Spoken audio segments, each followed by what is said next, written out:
যে অন্নপূর্ণা যোজনা, এখানে আমরা নতুন করে ফর্ম দিয়ে নথিভুক্ত করার কাজ শুরু করেছি। তার কারণ আমরা এসআইআর এর পরবর্তী সময়ে দেখেছি যাদের নাম ভোটার তালিকা থেকে স্থায়ীভাবে বাদ গেছে এমন লক্ষ লক্ষ ভোটার তালিকায় নাম না থাকা ব্যক্তিগণ বিগত সরকারের লক্ষ্মী ভান্ডার সহ নানা সামাজিক প্রকল্প কেন্দ্র এবং রাজ্যের সুযোগ পাচ্ছিলেন।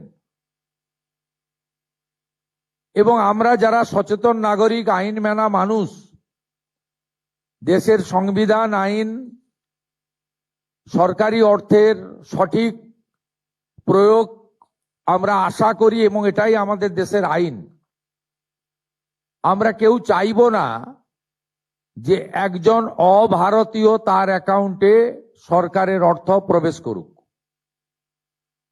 এক্ষেত্রে খুব পরিষ্কারভাবে বলে রাখা দরকার আছে, যাদের বিচারাধীন ছিল এবং পরবর্তীকালে তারা ট্রাইব্যুনালে আবেদন করেছেন, তাদেরকে আমরা স্থায়ীভাবে ভোটার তালিকা থেকে নাম বাদ গেছে এই পর্যায়ে ধরছি না।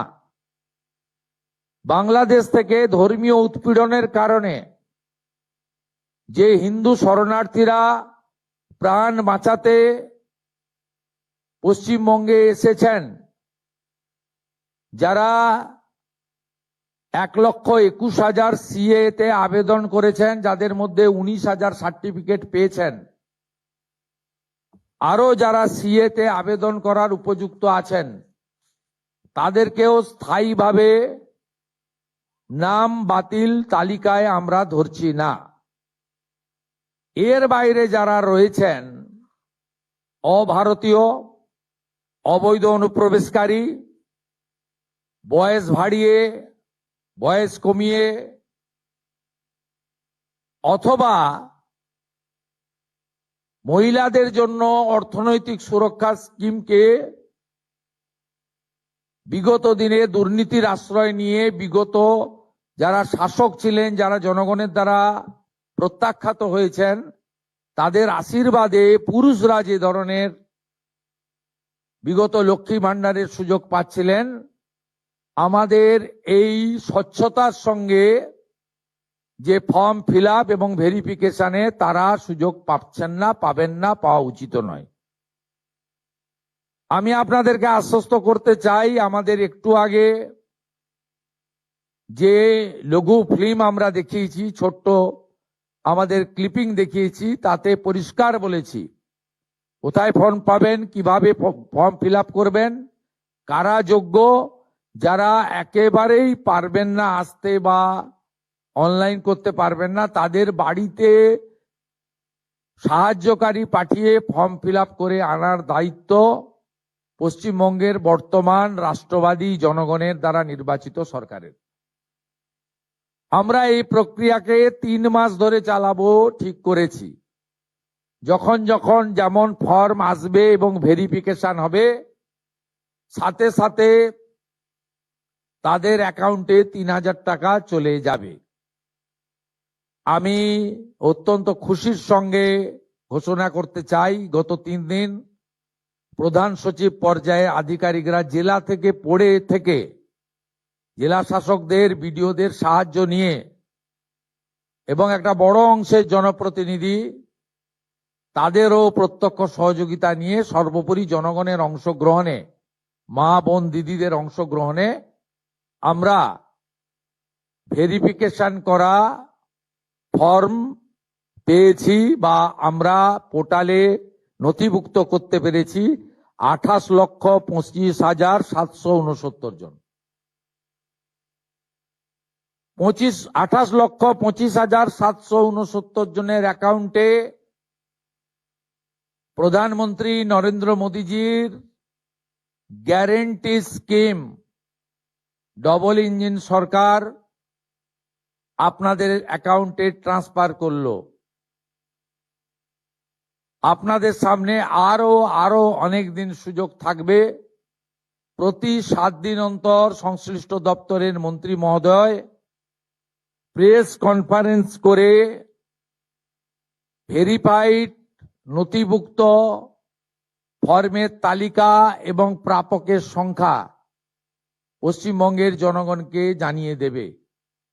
আলটিমেটলি নথিভুক্তকরণ করার যাচাইয়ের কাজ শেষ হওয়ার পরে বিগত সরকারের যে কর্মসূচি সেই কর্মসূচি সমাপ্ত হয়ে যাবে এবং ফাইনালি অন্নপূর্ণা যোজনাতে আপনারা নথিভুক্ত হবেন। একইভাবে স্বাস্থ্যসাথীর ক্ষেত্রেও আয়ুষ্মান ভারতের পোর্টালে স্থানান্তরকরণের কাজ, নাম পরিবর্তন করার কাজ আমাদের যেভাবে শুরু হয়েছে এটাও ঠিক একইভাবে শুরু হলো এবং আপনারা সকলে সুযোগ পাবেন।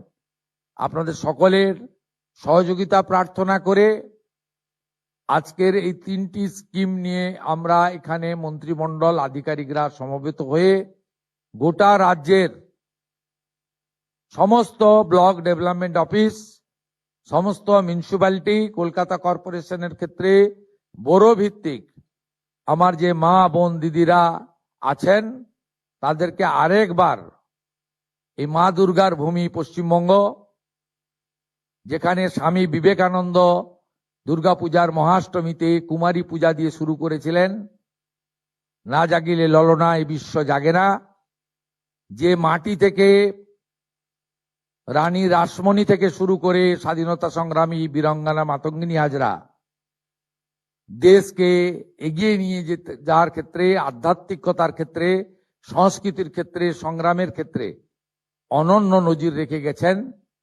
সেই মাটি থেকে নারী শক্তিকে বন্দন করে, মাতৃশক্তিকে প্রণাম করে আমি আনুষ্ঠানিকভাবে এই কর্মসূচি এখানে সূচনা করলাম।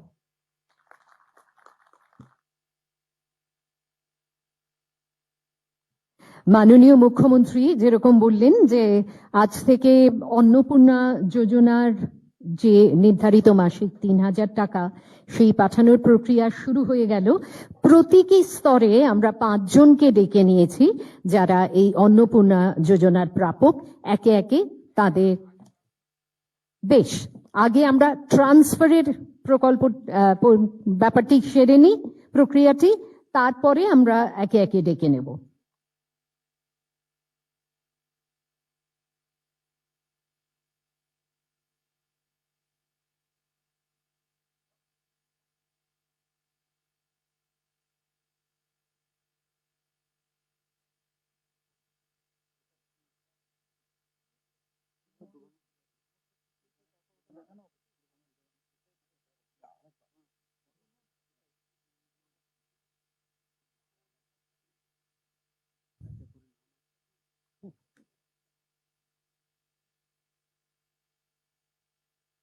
আমরা রিমোট দিয়ে এই ট্রান্সফারের প্রক্রিয়াটা করে নিয়েই তারপরে ব্যক্তিগতভাবে 5 জনকে ডেকে নেব।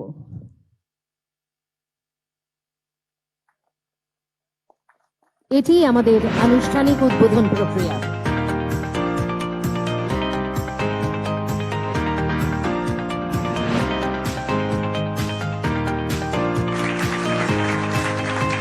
এবারে ডেকে নিচ্ছি সুমিত্রা রায়। সুমিত্রা 38 বছর বয়স্ক, একমাত্র তার স্বামী রোজগার করেন।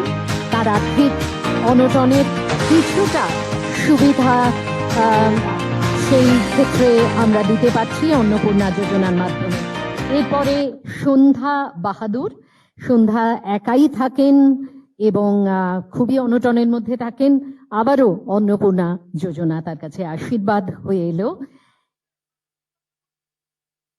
বেশ, এরপরে আমরা ডেকে নেব সুমি মান্ডিকে। উপজাতিভুক্ত সুমি, বয়স হচ্ছে 45 বছর। তিনি এই অন্নপূর্ণা যোজনা পাচ্ছেন এবং অবশ্যই তার আর্থিক ক্ষেত্রে এটি সুবিধা নিয়ে আসবে।